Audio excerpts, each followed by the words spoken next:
Men of Reddit, what have you learned from living with women that you had no idea about before? Hair everywhere. Like seriously, it's like living with a gang of Wookiees.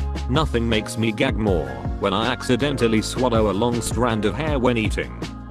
That the best time to clean the house is right before we have to leave to go somewhere. It would be embarrassing to have thieves break in and think you're a slob. Everything is scheduled around washing her hair. I've never really realized this until you put it into words. And it's totally correct. Absolutely. I plan my important events around my hair washing schedule.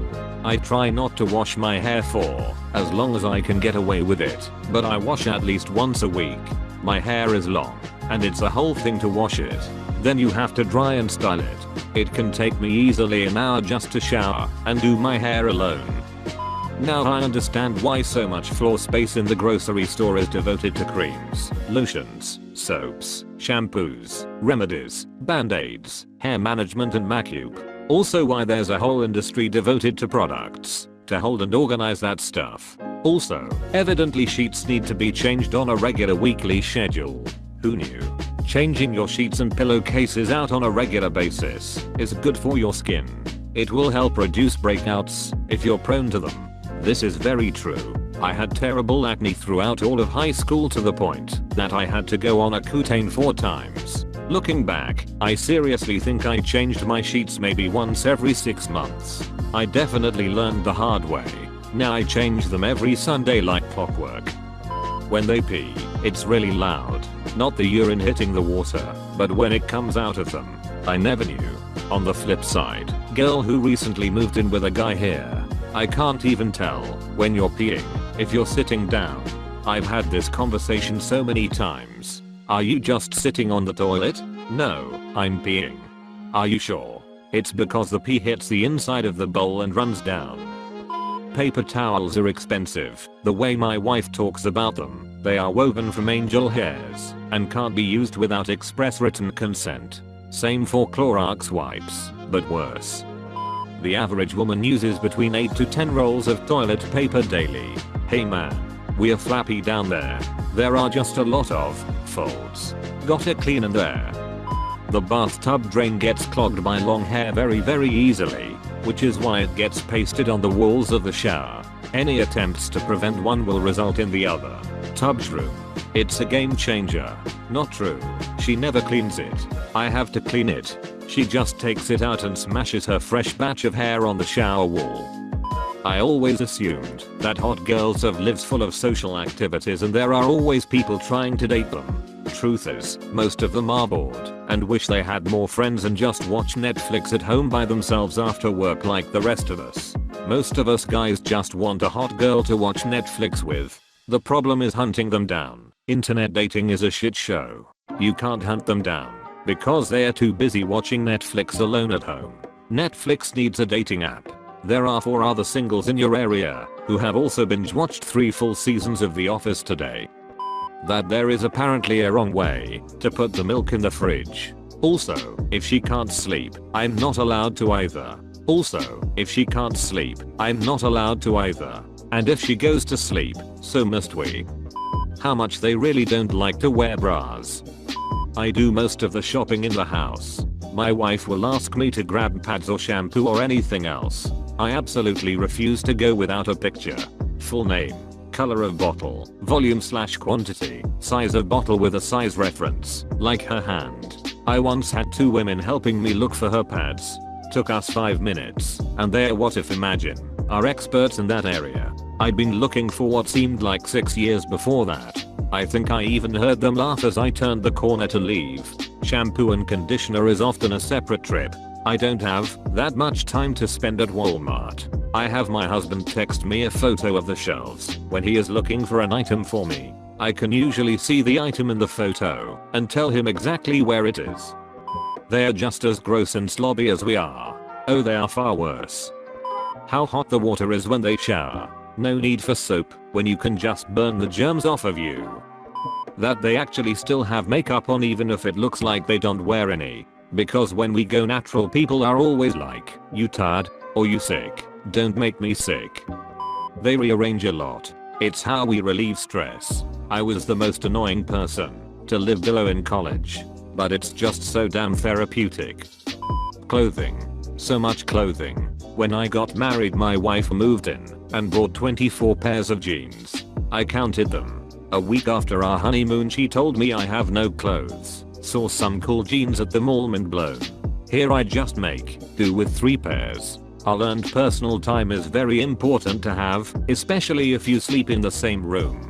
Having our time separated in different rooms, doing different activities. It's best not to spend every waking moment together. If you're both introverts, the art of being alone together is very important to learn. This, seriously. Most of my friends are hardcore extroverts, which is its own challenge. No one understands my marriage, because my husband and I are totally fine spending our evenings in companionable silence while I knit or read, and he plays video games. Like we enjoy each other's company, that doesn't mean we have to be actively socializing. Edit, I accidentally a word. Seducing a woman you live with starts with doing the dishes. And do not act all proud about it, like you did something special. It just should be done. The toilet seat and lid belong in the down position when it's not in use. It looks better and the dog doesn't drink out of it. Get out of here, woman. You're not convincing anyone, and you are dehydrating the dog. The act of showering is a detailed and complex process, and it's just one act in the production of getting ready. If they come home at night and don't expect you to be home, make some kind of you specific but non-threatening noise somewhere on the other side of the house before you say hi to them.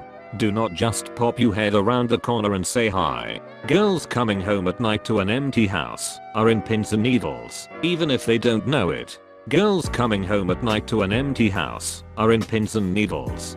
Generally never realized how scared they feel from time to time in their day-to-day lives. They drink a lot of wine when they are sad, or when they are stressed, or when they feel like drinking a lot of wine most evenings. That the difference of I'm not hungry at all and I'm going to eat you alive because I'm desperately hungry is about 5 seconds. Hopping in bed with jeans on is roughly equivalent to dumping month-old trash all over said bed.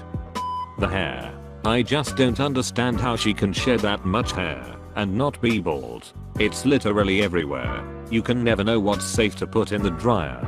Jeans never go in the dryer because they'll shrink, and I just broke them into a comfy fit, except when they are now too loose and need to shrink a little so they show off my form and don't make me look fat.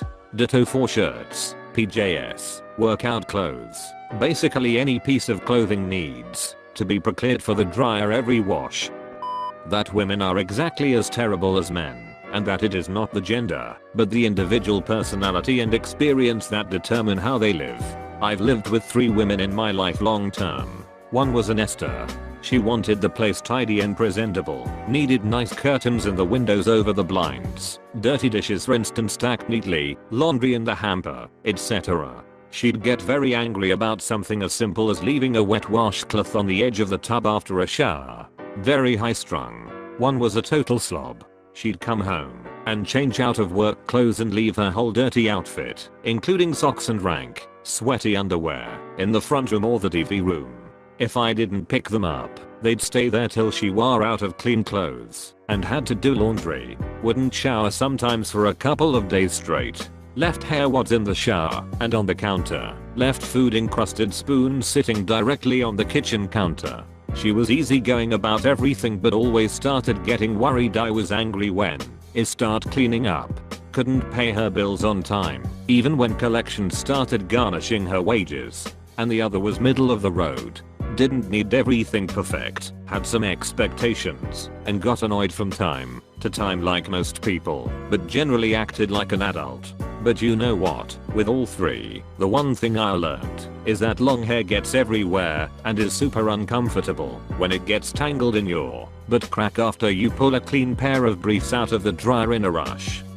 When I was a teenager and starting to date, I felt very frustrated because I wanted women to just tell me what they wanted, so I wouldn't have to have the frustrating experience of guessing and getting it wrong. I thought maybe women withheld information about what they wanted as a sort of test, and I think that's true for a minority of women. What I learned later in life from living with women is that women don't explicitly state what they want because, in both men and women, the part of the brain that explains concepts in words isn't necessarily programmed with knowledge of the part of the brain that wants and likes things, even when they would really like to be able to explain what they want. Knowing and being able to talk about what you want is a skill, as insane as that sounds, and it takes time to develop it.